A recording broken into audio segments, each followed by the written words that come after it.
انہوں نے اپنے اتحادیوں سے MQM سے پوچھنا ہے, پیپلز پارٹی سے مشاورت کرنی ہے, باپ پارٹی ہے اور لوگ ہیں ان سے بھی بات کرنی ہے, اور ان سے بھی پوچھنا ہے جن کی یہ شرط ہے کہ جی پہلے 9 مئی پر معافی یا معذرت کی جائے پھر کوئی بات آگے بڑھے گی. یہ ساری چیزیں انہوں نے کرنے ہیں. تو اس لیے یہ تو ایک پہلو ہے. تو میرا خیال ہے اس پہ تو ہم بات کرتے رہتے ہیں. فواد چودھری صاحب ہمارے ساتھ چونکہ موجود ہیں, قومی حکومت کے حوالے سے جو انہوں نے آئیڈیا پیش کیا ہے میرے خیال اس سے پوچھتے ہیں, اور وہ پھر اس مذاکرات کے حوالے سے بھی بہتر رہنمائی کر سکیں گے کیونکہ وہ اسلام آباد میں بیٹھے ہیں, باخبر بھی ہیں. لیکن جو سب سے پہلے تو خوش آمدید, اور یہ فرمائیے کہ قومی حکومت کا جو آئیڈیا آپ نے پیش کیا ہے وہ ابھی تک تینوں جماعتوں میں سے کسی نے قبول نہیں کیا, لیکن آپ کو توقع ہے کہ یہ مجبوری ہے ان تینوں جماعتوں کی اور باقی جماعتوں کی بھی کہ اس پر آنا پڑے گا, اور یہی ایک حل ہے موجودہ بحران کے خاتمے کا, محض آرائی کے خاتمے کا, کشیدگی کے خاتمے کا اور استحکام کا؟ دیکھیں شاہ صاحب, بات یہ کہ تلخیاں تو بڑھائی جانا آسان ہے. جیسا ہم پنجابی میں کہتے ہیں کہ لسی اور لڑائی تو جتنی بھی بڑھا لیں وہ بڑھائی جا سکتی ہے, اس میں پرابلم نہیں ہے. لیکن اگر آپ نے معاملات کو حل کرنے ہیں تو پھر ہمیں دیکھنا پڑے گا کہ معاملے کے حل میں سب سے بڑی رکاوٹ کیا ہے. رکاوٹ جو ہے وہ 2 ہے. ایک رکاوٹ یہ ہے کہ پاکستان کے اندر آپ نے ایک ایک کر کے جو کانفلکٹ ریزولوشن کے تمام طریقے تھے وہ آپ نے ختم کر دیے ہیں, بیڑا غرق کر دیا ہے. کیونکہ دیکھیں نا, پہلے طے ہوتا تھا کہ یہ حکومت کون بنائے گا, حکومت وہ بنائے گا جس کو عوام کے ووٹوں کی اکثریت ملے گی. 8 تاریخ کو ووٹوں کی اکثریت PTI کو ملی, 9 تاریخ کو وہ ووٹ بدل دیے. پھر تھا کہ جی جوڈیشری کرے گی. جوڈیشری میں آپ دیکھ رہے ہیں کہ اینٹی ٹیررزم کے ججز کے ساتھ بیچاروں کے ساتھ کیا ہوا, جو آئین کے اوپر قانون پہ عمل کی کوشش جنہوں نے کی. پھر ہائی کورٹ کے چیف جسٹس کے ساتھ کیا ہوا, پھر ہائی کورٹ کے ججز کے ساتھ کیا ہوا, پھر آپ نے 26ویں ترمیم لا کے کورٹ سے ختم کر دی, الیکشن کمیشن ختم کر دیا, speaker office, chairman senate office سارے ارریلیونٹ ہو گئے ہیں. تو اب سوال یہ ہے کہ اس میں اگر آپ مذاکرات نہیں کرتے ہیں تو کانفلکٹ ریزولوشن کا تو کوئی اور طریقہ نہیں بچا. دوسرا جو پرابلم ہے وہ یہ ہے کہ عمران خان کی جو پاپولیرٹی ہے اس کے خوف نے پاکستان کے سیاسی, عدالتی اور انتظامی نظام کو اپنے گرفت میں لیا ہوا ہے, اور حکومت کو ڈر یہ ہے کہ عمران خان کو اگر وہ ریلیز کریں گے تو پھر یہ سسٹم کولیپس کر جائے گا, اور الیکشن ہوتے ہیں تو عمران خان بھاری اکثریت سے الیکشن جیتتے ہیں. سو ان کو سمجھ نہیں آ رہی کہ آخر ہم نے اس سے نکلنا کیسے. تو اسی لیے اس کا سلوشن میں نے یہی دیا کہ 1 سال کے لیے آپ ایک ایسا ماحول بنانے کی کوشش کریں جس میں ٹمپریچر نیچے آئے, اور یہ جو فیئر ہے کہ عمران خان آ جائیں گے تو پتہ نہیں کیا کر دیں گے, اور اس وجہ سے سب کچھ جو رکا ہوا ہے, PTI یہ کوشش کرے کہ یہ فیئر دور ہو سکے اور ہم ایک ایسا ماحول میں الیکشن کرا سکیں جس میں کہ بغیر کسی فیئر کے ہم ڈیموکریٹک پروسیس کو آگے بڑھا سکیں. اچھا چودھری صاحب, آپ کی عمران خان سے جیل میں ملاقات بھی ہوئی, تو وہاں یہ آپ نے ان سے ڈسکس کیا یہ آئیڈیا, اور ان کا رسپانس کیا تھا؟ نہیں, وہاں پہ ان سے میں نے یہ آئیڈیا ڈسکس نہیں کیا. وہاں پہ میں نے ان سے یہ ڈسکس کیا تھا کہ نیگوشیشنز ہونی چاہیے اور اس کے لیے ایک ایسی کمیٹی ہونی چاہیے جس میں پولیٹیشنز ڈومینیٹ کریں. تو وہ کمیٹی جو ہے وہ پھر بن گئی اور اس میں بات چیت کی جو بات ہے وہ بھی آ گئی. اب دیکھیں مسئلہ یہ ہے کہ حکومت کے اندر بھی جو ہے وہ ایک تو پوائنٹ آف ویو یہ ہے نا, ایاز صادق صاحب کی آپ بات کریں, لیکن ایاز صادق صاحب دیکھیں کہ بہت امپورٹنٹ پلیئر نہیں ہے اس وقت حکومت میں. تو اب دیکھنا یہ ہے کہ کیا حکومت اس تاثر میں کہ ہم نے اسٹریٹ پاور ختم کر دی ہے اور اب ہمیں کیا ضرورت ہے بات چیت کرنے کی, کیا وہ اس موڈ میں رہتے ہیں یا وہ ریئلائز کرتے ہیں کہ دیکھیں پاکستان ایک بہت بڑے بحران کا شکار ہے اور اتنی سیاست یہاں جامد ہو چکی ہے کہ اس کو جب تک آپ عمران خان کی سیاسی حیثیت کو تسلیم نہیں کرتے پاکستان سیاسی طور پہ آگے نہیں بڑھ سکتا. تو اس چیز کو ریئلائز کر کے آپ مذاکرات شروع کرتے ہیں.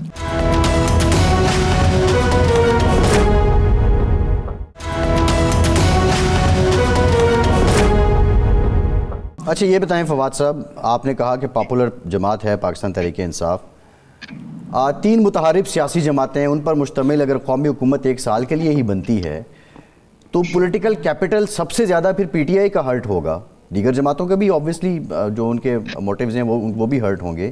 تو کیوں سیکریفائز کرے گی پاکستان تحریک انصاف؟ پاکستان تحریک انصاف کے خوف کیا ہیں؟ نہیں، تحریک انصاف کا پولیٹیکل کیپٹل کیوں ہرٹ ہوگا؟ تحریک انصاف کا پولیٹیکل کیپٹل تو انٹیکٹ ہے اور وہ تو بڑھتا جا رہا ہے، کیونکہ تحریک انصاف قومی حکومت میں وزارتیں نہ لے، باقی پارٹیز کو لینے دے، وہ تو ایشو نہیں ہے. ایشو یہ ہے کہ یہ جو خیبر پختونخوا میں آلریڈی وہ حکومت میں ہے، پنجاب میں نون لیگ حکومت میں ہے، سندھ میں پیپلز پارٹی حکومت میں ہے، تو یہ تینوں حکومتیں اپنے طور پہ کام کرتی رہیں اور وزیر اعظم صرف جو ہے وہ ہم مشترکہ بنائیں تاکہ الیکشن کمیشن آف پاکستان جو ہے اس کو ایک انڈیپینڈنٹ ECP لانا ہے. لیکن اس موجودہ جو سیٹ اپ ہے اس میں تو الیکشن لڑنے کا پی ٹی آئی کو کوئی فائدہ نہیں نا، نہ جوڈیشری آزاد ہے، نہ الیکشن کمیشن ہے. جب تک یہ ادارے اپنی جگہ پہ واپس نہیں آ جاتے تو پھر آپ مجھے بتائیں نا کہ اس کو کیسے آپ الیکشن لڑیں گے. سو پی ٹی آئی کا تو اگر الیکشن تک جانا بھی تو ہے نا، الیکشن تک جانے کے لیے پی ٹی آئی کو سٹیپس لینے کی ضرورت ہے، اس لیے قومی حکومت کا حصہ بننے میں کوئی پرابلم نہیں ہونی چاہیے. اچھا فواز صاحب، مسئلہ یہ ہے آپ نے یعنی آپ کی جب حکومت تھی پی ٹی آئی کے، آپ اس کا حصہ تھے، آپ نے چیف الیکشن کمشنر کا تقرر کیا اپوزیشن کے مشورے سے، بعد میں چیف الیکشن کمشنر صاحب اور الیکشن کمیشن سے شکایات پیدا ہوئیں. اس سے پہلے مسلم لیگ نون اور پیپلز پارٹی نے اتفاق رائے سے چیئرمین نیب کا انتخاب کیا، بعد میں ان دونوں کو شکایات پیدا ہوئیں. اب بھی کوئی ایسا فارمولہ ہوتا ہے، اس پر عمل ہو جاتا ہے، وہ حکومت بن جاتی ہے، تو یہ گارنٹی کون کرے گا اور کیسے ہوگی کہ وہ واقعتاً ایک غیر جانبدار قومی حکومت ہوگی؟ اگر صوبے میں پنجاب میں حکومت مسلم لیگ کی ہے تو مسلم لیگ پی ٹی آئی کو یہاں حق ہوگا اپنے سرگرمیاں جاری رکھنے کا. یہ چیزیں ایسی ہیں، ایک بدگمانی بھی ہے، مسٹرسٹ بھی ہے اور ماضی کے تلخ تجربات بھی ہیں. تو اس کے بارے میں بھی آپ نے سوچا کہ یہ سپریم کورٹ تو اب اس پوزیشن میں نہیں ہے کہ وہ گارنٹی کر سکے اور اس کی کوئی بات، کیونکہ اس کے تو فیصلوں کو کوئی نہیں مانتا. کون گارنٹر ہوگا؟ یہ تو کوالٹی آف پرسن کے اوپر ہے نا، جس کو آپ چنیں گے اگلا وزیر اعظم. اگر آپ نے وہ بھی جس طرح سے آپ نے پچھلا جو چیف الیکشن کمشنر ہے وہ آپ نے بنا دیا، نہ حکومت نے چنا نہ اپوزیشن نے چنا، وہ تو جنرل فیض صاحب نے چنا تھے، راجہ سکندر سلطان صاحب کو، تو وہ آپ نہ بناتے، آپ یہ سوچ کے بناتے کہ یہ آدمی جو بنائیں گے وہ کوالٹی والا آدمی ہوگا تو آپ کو یہ بھگتنا نہ پڑتا. سو یہ تو جو زرداری صاحب ہیں، نواز شریف ہے اور عمران خان ہے اور مولانا فضل الرحمان ہے، یہ 4-5 لوگ جو ہیں یہ تو اب پھر ان کی اپنی صلاحیتوں کے اوپر ہے نا. اگر یہ ایسے ہی اپنا بندہ کو چنتے ہیں جو ورتھ نہیں ہے تو پھر اس کو انہیں بھگتنا پڑے گا. اب یہ تو ہوتا ہے، ہر غلطی کی سزا ہوتی ہے اور ہر صحیح فیصلہ آپ کو ریوارڈ کرتا ہے. اچھا، یہ مذاکرات کی جو اب باتیں چل رہی ہیں، آپ سمجھتے ہیں کہ حکومت کو اور حکومت جو فیصلہ ساز ہیں ان کو یہ سمجھ آ گئی ہے کہ مذاکرات بغیر معاملہ آگے نہیں چل سکتا، یا وہی سوچ غالب ہے جس کا آپ ذکر کر رہے ہیں کہ ٹھیک ہے جی ہم نے اسٹیٹ پاور سے اسٹریٹ پاور کا خاتمہ کر دیا ہے تو اب معاملات ایسے بھی چلائے جا سکتے ہیں؟ میرا تو خیال ہے کہ ابھی کوئی ایسا مذاکرات کی یا پاکستان کو واپس نارملائز کرنے کی سوچ نہیں ہے. اچھا. اور ابھی یہی ہے کہ چونکہ اسٹیٹ پاور ہمارے پاس ہے اور ہم لوگوں کو جو ہے وہ بندوق سے اور لاٹھی سے ان کو ہانک سکتے ہیں تو ہم ویسے ہی چلیں گے. سو مجھے یہی لگتا ہے کہ ابھی کوئی ایسا کوئی مجھے تو سوچ نظر نہیں آئی، کوئی پریکٹیکل اظہار تو نہیں ہوا کہ کہیں بھی یہ سوچ بھی ہے کہ کہیں اس کو لے کے چلنا ہے. اور پی ٹی آئی کو فی الحال وہ سمجھتے ہیں کہ پریشر، اسٹریٹ پریشر ڈالنے کی پوزیشن میں نہیں ہے، اور قانون اور جو کوئی ٹریڈیشن ہے، قانون ہے، ڈیموکریسی ہے، موریلٹی ہے، وہ تو اس حکومت نے ثابت کیا ہے کہ ان کے نزدیک ان کے کوئی ایشوز نہیں ہیں. جی، تو میرے خیال میں تو مجھے تو مذاکرات کی امید جو ہے وہ ابھی تک تو کم لگ رہی ہے. اچھا، ابھی آپ جب ملاقات ہوئی تو یہ ظاہر 26 نومبر گزر چکا تھا، 24 سے 26 کے جو تھا معاملہ. اب جو ہم باتیں سن رہے ہیں کہ جی ہم سول نافرمانی کی جو ہے اپیل کریں گے اور لوگ تیار ہو جائیں گے، آپ سمجھتے ہیں کہ مہازارائی میں مسلسل مبتلا رکھنا پارٹی کو، ملک کو اور اپنے کارکنوں کو، یہ پی ٹی آئی کی درست حکمت عملی ہے؟ آپ نے اس معاملے میں کچھ مشورہ دیا خان صاحب کو؟ آپشن کیا اور ارشاد صاحب؟ جی، مسئلہ یہ ہے نا کہ آپ نے کانفلکٹ ریزولوشن کی کوئی چیز جگہ چھوڑی ہو نا، کوئی عدالتیں ہوں جہاں پہ آپ جا سکیں، کہیں کوئی الیکشن کمیشن ہو جس میں آپ اپنی شکایت کر سکیں، کہیں پہ کوئی اسمبلی ہو جہاں پہ آپ اپنی آواز بلند کر سکیں۔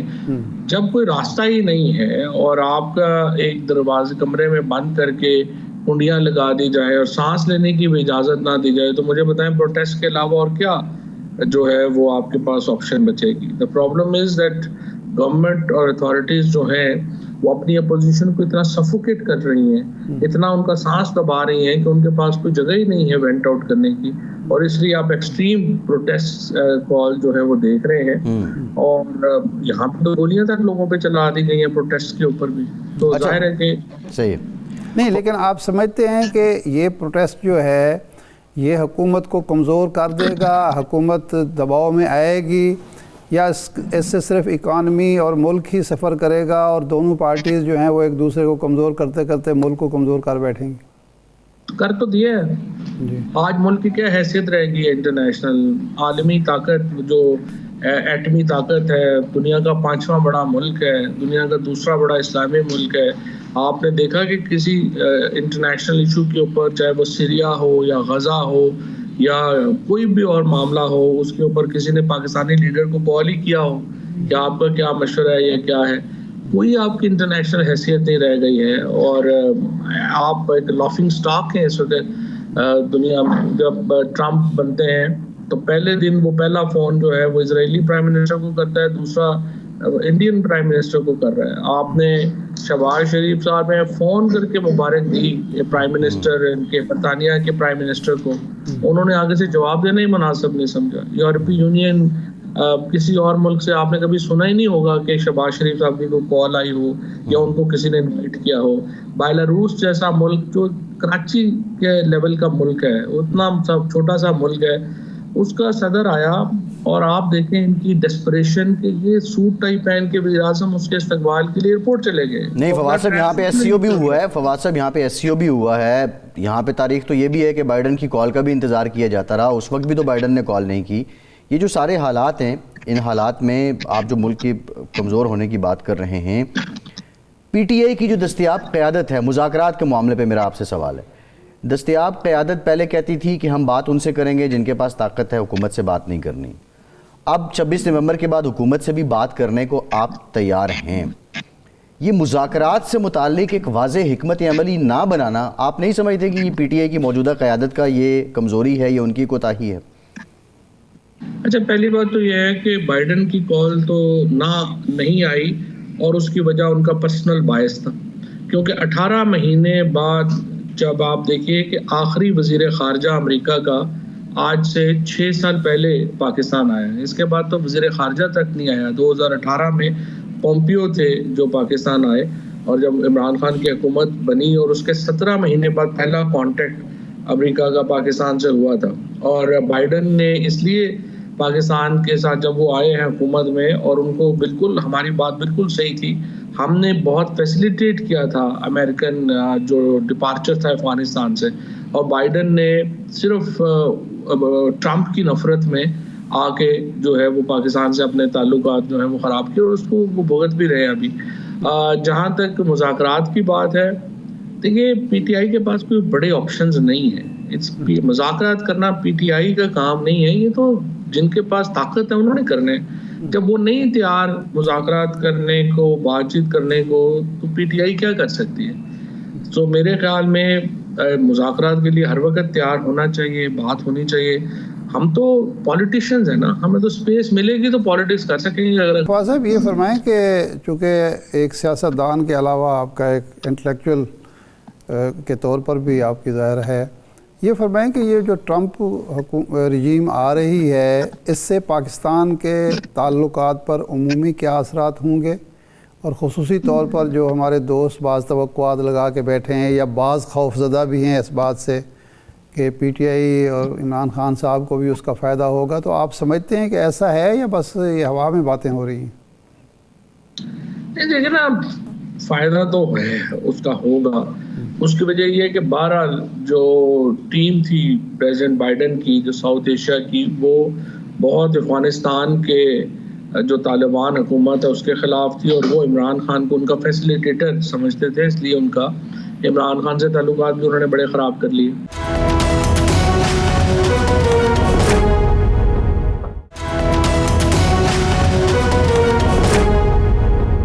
خواجہ آصف صاحب اور فیصل وارڈر صاحب کہتے ہیں کہ بانی پی ٹی آئی کا ملٹری ٹرائل ہوگا. فیض حمید صاحب کا جو اب معاملہ سامنے آیا ہے، پی ٹی آئی خود کو اس سے ڈسٹینس کر رہی ہے. آپ سمجھتے ہیں کہ جو سیاسی سرگرمیاں تھیں ریٹائرمنٹ کے بعد، فیض حمید پی ٹی آئی کے ساتھ کسی لیزون میں تھے، وہ پوری مشاورت کر رہے تھے. حقیقت کیا ہے؟ کیونکہ 9 مئی سے پہلے تو آپ اس سارے پارٹ کا حصہ تھے جو مزاحمت اس وقت ہو رہی تھی. ایک دفعہ بھی انہوں نے کسی بھی معاملے میں مداخلت نہیں کی، اور تمام جو ہماری اسٹریٹجیز تھیں وہ ہماری اپنی تھی. اور میری تو ملاقات ہی صرف ایک ہی ہوئی تھی، میرے خیال ڈیتھ ہوئی تھی ان کی مدر ان لا کی، یا کہیں تو فاتحہ پڑھنے ہم گئے.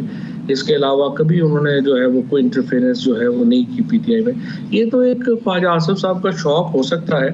یہ علیحدہ بات ہے کہ اگر یہ چیز کھلتی ہے اور ان کے پولیٹیشینز کے ساتھ اور یہ چیزیں آتی ہیں تو اس میں تو خواجہ آصف صاحب خود بھی رگڑے جائیں گے، کیونکہ سب سے زیادہ لائزن تو ان کا خواجہ آصف صاحب کے ساتھ تھا. اور جب یہ پاکستان میں رواج بھی ہے کہ جب چلا جاتا ہے بندہ تو ساری خامیاں اسی کی سر پہ ڈال کے جو ہے وہ سمجھتے ہیں کہ ٹھیک ہو جائے گا.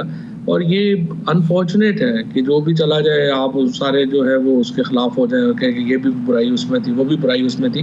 جب بندہ طاقت میں اسی وقت بات کی جا سکتی ہے، بعد میں جب چلے جائیں تو پھر کیا فرق؟ خواجہ آصف صاحب کا کیسے تھا فواد صاحب؟ خواجہ آصف صاحب کا بڑا کلیدی اور قریبی تعلق تھا، جنرل فیض صاحب کے ساتھ بھی، جنرل اعجاز صاحب کے ساتھ بھی، جنرل باجوہ صاحب کے ساتھ بھی.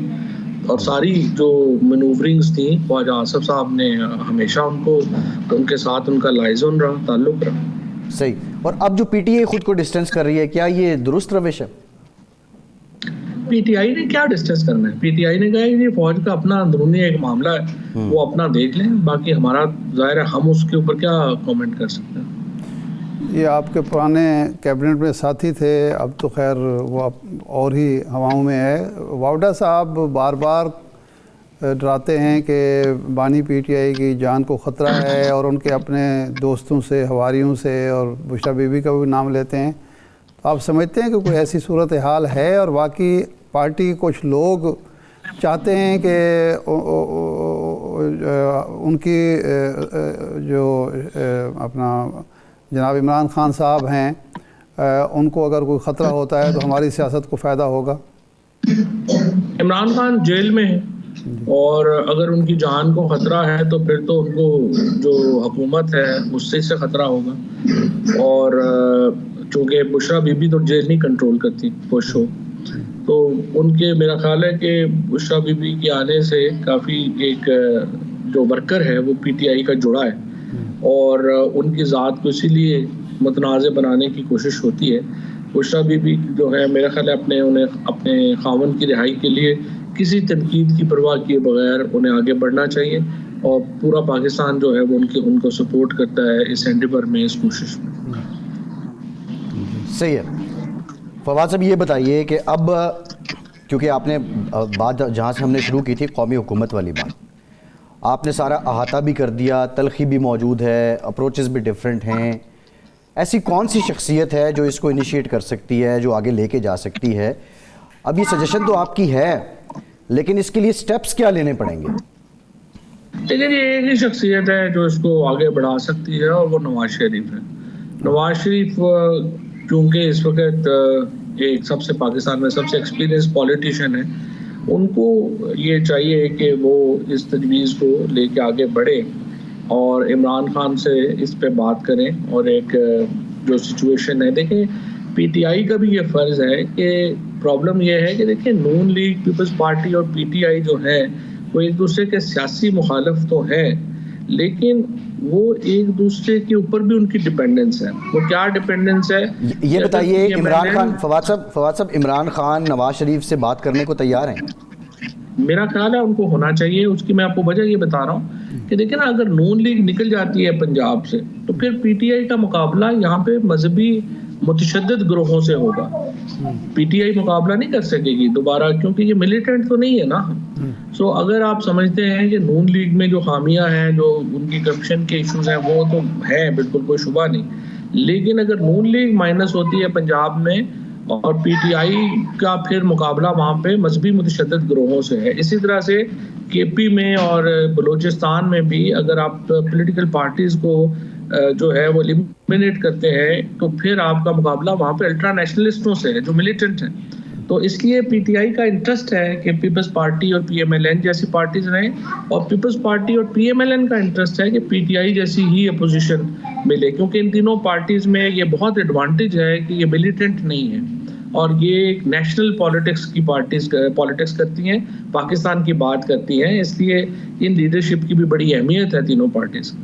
اچھا, یہ آخری سوال, یہ جب آپ خان صاحب سے ملے تو 1.5 سال پہلے کہ خان صاحب جو باہر تھے اور ان کا لب و لہجہ, ان کا انداز مختلف ایشوز پر, اب کوئی آپ نے فرق محسوس کیا ان کی سوچ میں, ان کے انداز فکر میں؟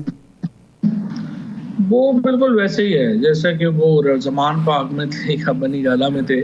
فٹ وہ زیادہ ہو گئے, 2018 کی فٹنس لیول پہ ہوں گے, لیکن ان کا جو لہجہ ہے, ان کا جو مینٹل فٹنس ہے, he is as sharp and as enthusiastic about Pakistan جیسے کہ وہ زمان پاک میں تھے, بنی گالہ میں تھے, اور کوئی فرق نہیں آیا. شاید تھوڑی تلخی بڑھ گئی ہے کیونکہ انہیں جن حالات میں رکھا گیا ہے 1.5 سال, اس کی وجہ سے تلخ شاید زیادہ ہو گئے ہوں گے. نہیں, یعنی حکومت خیال رکھ رہی ہے اس لیے وہ فٹ ہیں فواد صاحب. جی, وہ ایکچولی وہاں پہ ایکسرسائز کرنے کا تو انہیں موقع ملا ہے, لیکن حکومت میں پرابلم یہ ہے کہ جو ان کو ڈیتھ سیل میں بند کیا گیا ہے, جو کہ ظاہر ہے کہ فارمر پرائم منسٹر کو نہیں رکھا جا سکتا قانونی طور پہ. پھر انہوں نے مجھے بتایا کہ 5 دن پھر ان کی لائٹ بند کر دی گئی, اندھیرے میں جو ہے وہ رکھا گیا تاکہ وہ پڑھ بھی نہ سکیں, اور ٹی وی بھی ان سے لے لیا گیا. اخبار شاید آج یا کل میں دوبارہ ان کو ایک اخبار اب ملنا شروع ہو گیا, لیکن اوور آل حکومتی رویہ بہت مایوس کن. ٹھیک, بہت شکریہ فواد صاحب, آپ کے مرصد موجود تھے. ہم بات کریں گے گزشتہ روز کی جو پریس ریلیز تھی آئی ایس پی آر کی, اور اس کے بعد یہ بتایا گیا کہ سابق D G S I general retired Faiz Hameed جو ہیں ان سے متعلق جو کیسز ہیں اس میں کیا پیش رفت ہے. بہت سے سوالات ہیں. عمومی طور پہ جو سول کورٹس ہیں ان میں جو کیسز چلتے ہیں وہ ہم معمول کے مطابق رپورٹ کر رہے ہوتے ہیں, عوام بھی دیکھ رہے ہوتے ہیں, اس کی سمجھ ہوتی ہے کہ اب آگے کیا ہونا ہے. لیکن یہ معاملہ ملٹری کورٹ میں ہے. ملٹری کورٹ میں کیسز اتنے زیادہ نہیں ہوتے اور ایکسکلوزیو یہ ایک ڈومین ہے. ہمیں پروگرام میں جوائن کر رہے ہیں کرنل ریٹائرڈ انعام الرحیم صاحب. آپ لیگل ایکسپرٹ ہیں, قانون دان ہیں. اس ضمن میں کرنل صاحب بہت شکریہ آپ کا. یہ بتائیے سب سے پہلے کہ فوج میں, جی سر لائک وائز, فوج میں جو کورٹ مارشل ہیں وہ کتنے قسم کے ہوتے ہیں, اور یہ جو فیلڈ جنرل کورٹ مارشل ہے یہ کتنا مختلف ہوتا ہے؟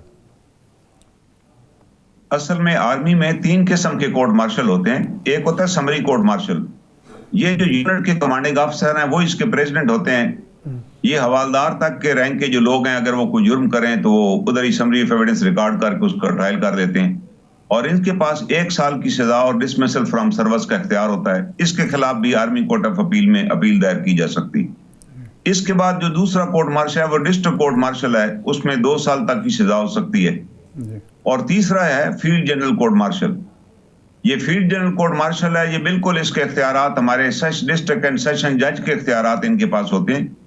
They can award death sentence, اور پورا ٹرائل اسی طرح ہوتا ہے جیسے ہماری سول کورٹوں میں ٹرائل ہوتا ہے. ڈفرنس صرف یہ ہے کہ جیسے ہمارے یہاں سیشن جج کے پاس ایٹ اے ٹائم 20 مقدمے چل رہے ہوتے ہیں, یہاں ایسا نہیں ہوتا. یہاں کسی ایک جرم کے اوپر کسی ایک فرد کے لیے یہ کورٹ بنائی جاتی ہے.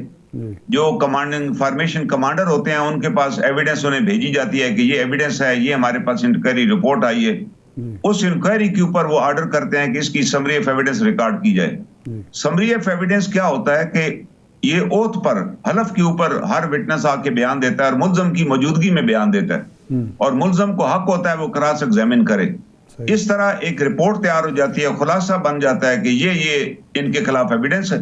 اس ایویڈنس کو دیکھ کر جو افسر ہے جس نے وہ سمری آف ایویڈنس ریکارڈ کی ہوتی ہے وہ چارج شیٹ ڈرا کرتا ہے کہ جناب یہ جرائم ہیں جو آرمی ایکٹ کے تحت اس کے خلاف بنتے ہیں. اب وہ چارج شیٹ پہ بھی سائن کمانڈر فارمیشن کمانڈر کرتے ہیں اور کر دیتے ہیں کہ اس کا FGCM ہونا چاہیے. اس کے بعد وہی فارمیشن کمانڈر کورٹ تشکیل دیتے ہیں. کورٹ میں عموماً ایک پریزیڈنٹ 2 ممبرز ہوتے ہیں اور تیسرا جو چوتھا آدمی ہے وہ جج ایڈوکیٹ جنرل کا ایڈوائزر ہوتا ہے کورٹ کا, جس نے دیکھنا ہے کہ یہ ٹرائل قانون کے تقاضوں کو پورا کر رہا ہے اور قانون کے تقاضوں کے مطابق چل رہا ہے. اس طرح یہ کورٹ بن جاتی ہے اور اس میں اسی ایک ملزم کو یا ایک سے زیادہ اگر ملزم ہے تو ان سب کے نام لکھے ہوتے ہیں اور ان کی ساتھ چارج شیٹ لگی ہوتی ہے.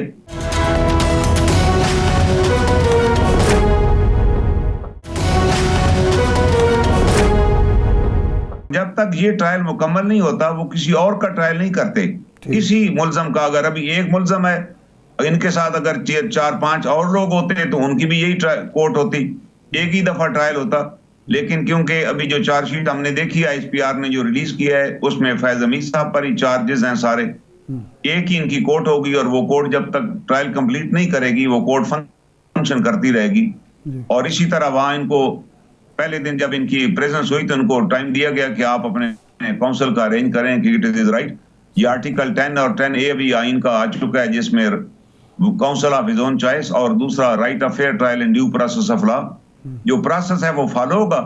اور اس کے بعد وہ جو بھی فائنڈنگ ہوگی وہ نارملی FGCM اناؤنس نہیں کرتا اپنی فائنڈنگز, وہ فائنڈنگ دوبارہ فارمیشن کمانڈر کو بھیجتے ہیں جس کو کنویننگ اتھارٹی کہتے ہیں.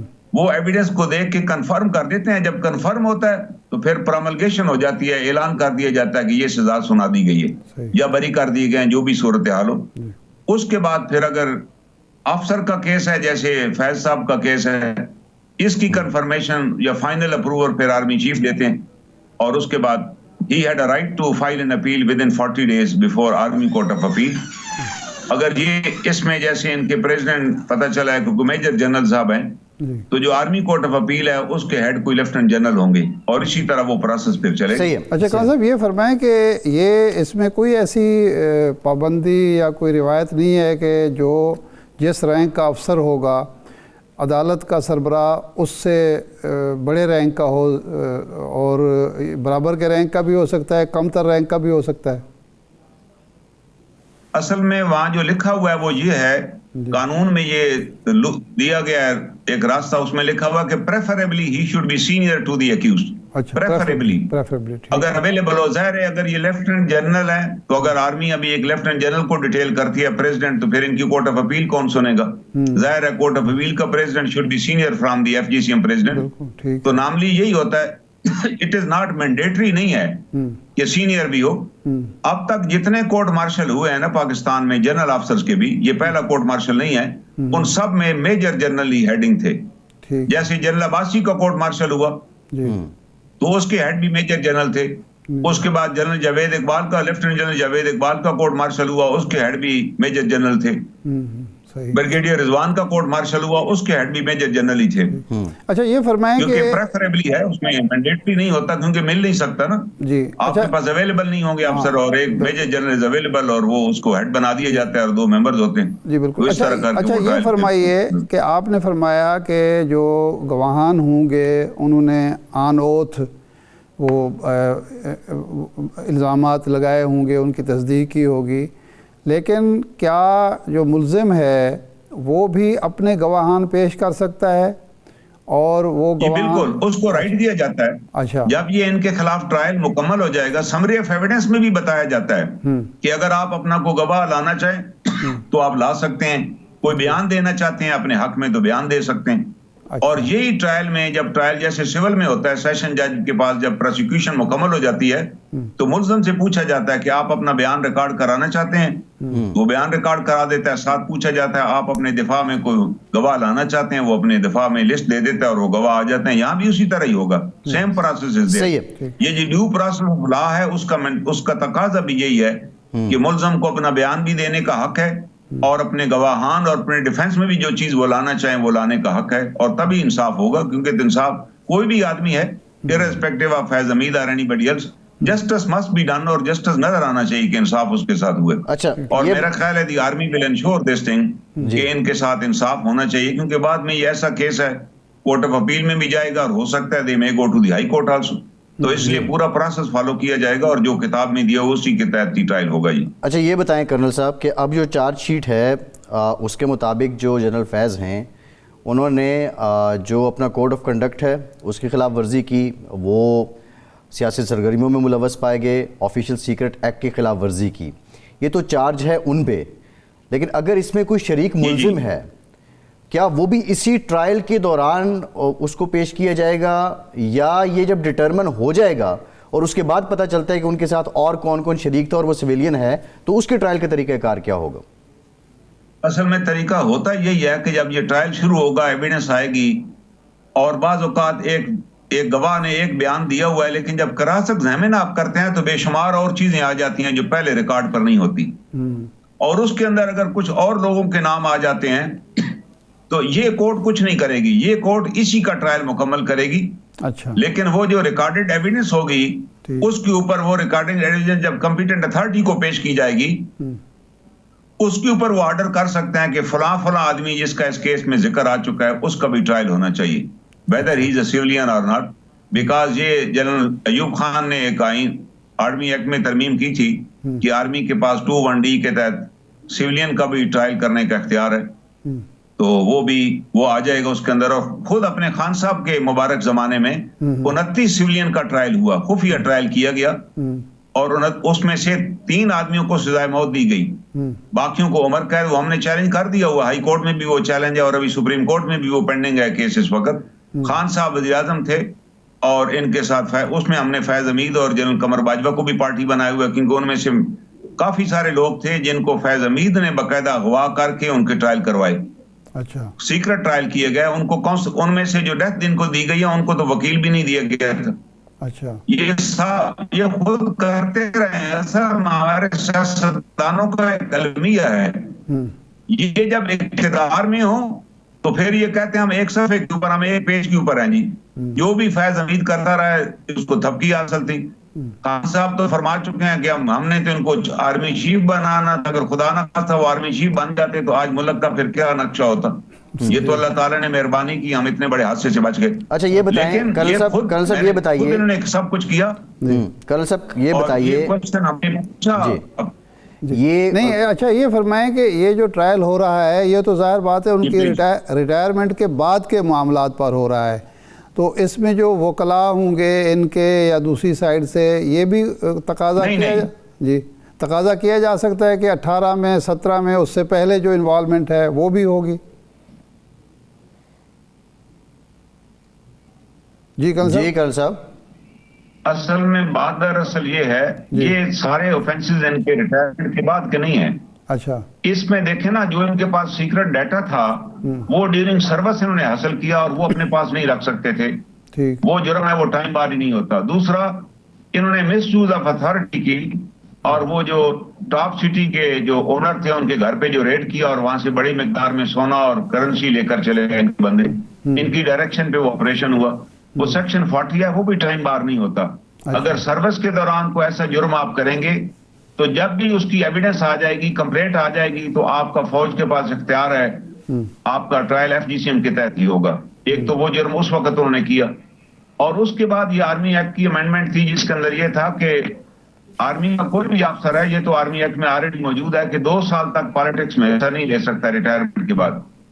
لیکن وہ لوگ جو سینسٹیو اپائنٹمنٹ پہ تھے ان کے بارے میں یہ تھا کہ 5 سال تک وہ کسی سیاست میں حصہ نہیں لے سکتے. اور یہ قانون بھی اپنے عارف علوی صاحب نے منظور کیا تھا جب یہ امینڈمنٹ ہو گئی.